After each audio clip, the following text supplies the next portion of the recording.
Everyone, it's Emily. Today's video is going to be to review all-in-one. I'm going to be wearing half of my face to Maybelline foundation. So on one side, I'm going to be wearing the cult favorite Fit Me Matte and Poreless foundation. I love this foundation because it's light medium coverage. It looks like skin on your skin. It's great if you have oily skin. If you have dry skin, I would mix it with the other one. They have the Dewy one.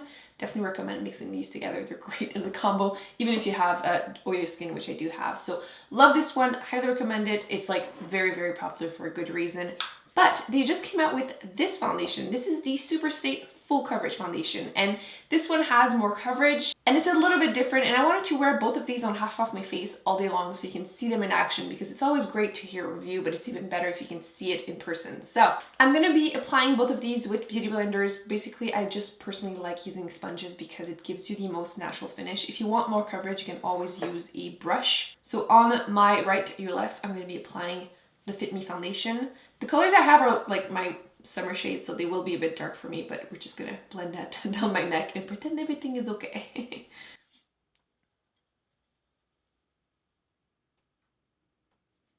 Should have zoomed you in, but you'll see the final result.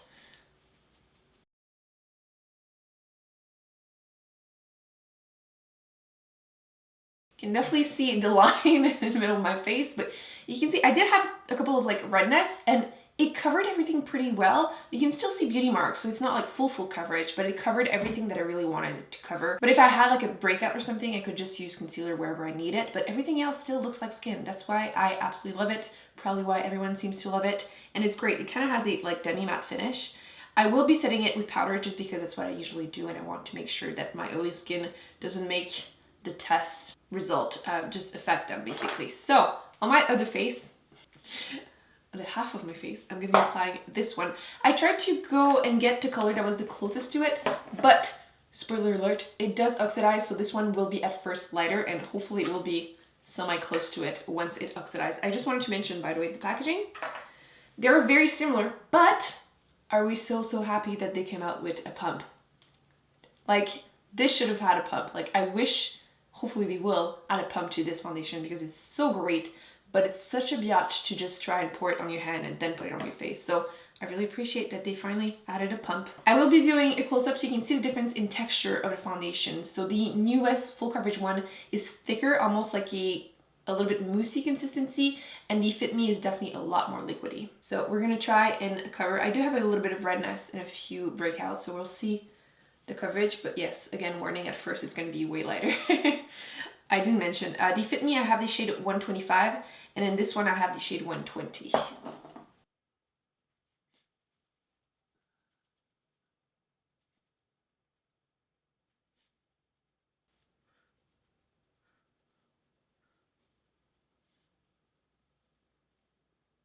I'm gonna add a swatch on my hands so I can wait a few minutes and then swatch it again so we can see how much it oxidized and how the color compare once they are oxidized, so I can show you that how the colors compare. And I will be swatching this one too, but this one doesn't oxidize, so not a problem here. So I'm gonna zoom you extra in a second to show you, but basically I like that the coverage of this one is more natural. They Fit Me. Actually, I should hold the foundation as I'm talking about it. So this side has a little less coverage, but it also looks very, very natural. I don't feel like it emphasizes my pores as much, but I do have dry patches around my nose. It's the winter, so my skin will tend to have dry patches around my nose, and I do think that this is emphasizing it, which is why I personally recommend to always mix it with the other version. I feel like it makes the like perfect foundation, because this one doesn't emphasize dry patches whatsoever. So if you have dry skin, definitely recommend it. But this one, I do like it, except around my nose. The Superstay Full Coverage foundation definitely has more coverage, and I don't feel like this emphasizes the dry patches around my nose as much.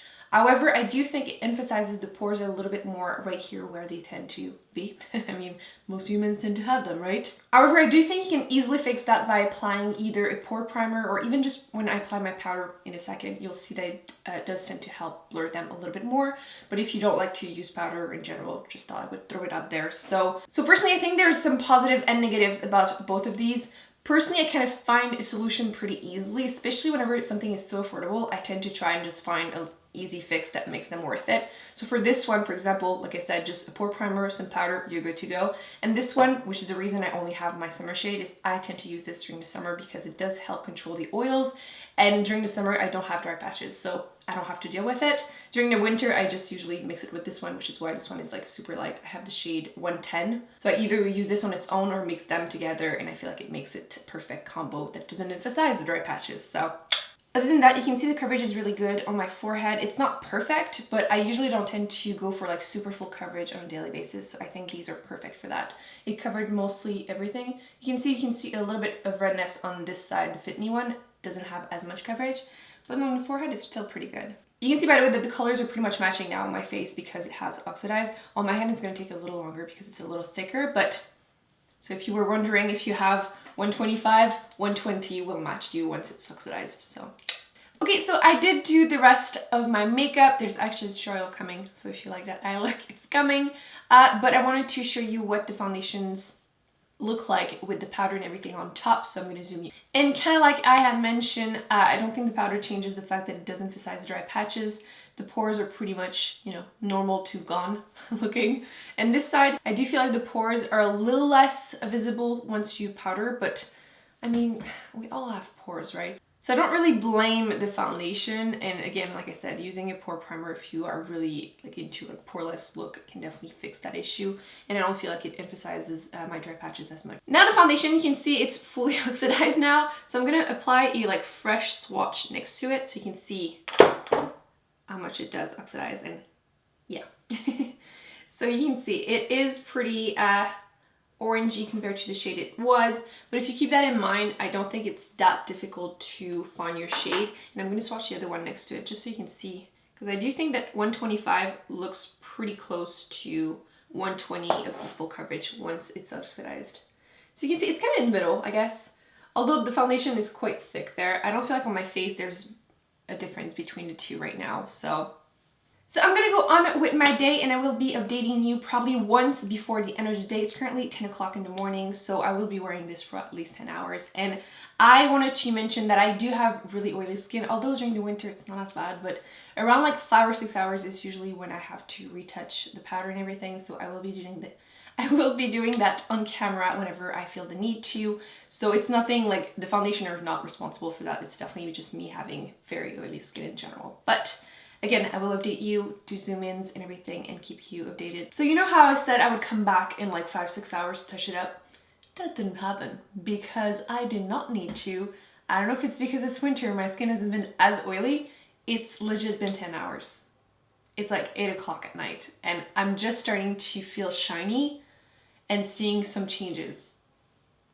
There's a reason this is a holy grail foundation and why I've been like dying to talk about this one. They're just really great. I do, however, I want to say that since I didn't touch up powder whatsoever and I'm starting to be oily, I've noticed that this side is a little bit more kicky into my pores, which again makes sense as I did notice that from the beginning. The dry patches are the same, it hasn't become more drying. And I do feel like I'm a little bit more oily on this side than this one. So hopefully you can see it, but I feel like you can see my pore a little bit more on this side than this one. And I do feel like I'm a little bit more oily. That's definitely harder to see, but it's just how I feel right now. So really, I love both foundations. They're both favorites. I do think they have like, you know, their pros and cons, but I wanted to try and reapply. I don't have any paper to remove the oil, so I'm just gonna use toilet paper. Classy. So I'm just gonna try and remove some oil and just see / show you how they perform after being reapplied, because it's always nice to see that the foundation doesn't become cakey when you reapply, but I kind of already know, but I just want to show you. So I'm going to be reapplying some loose powder on top.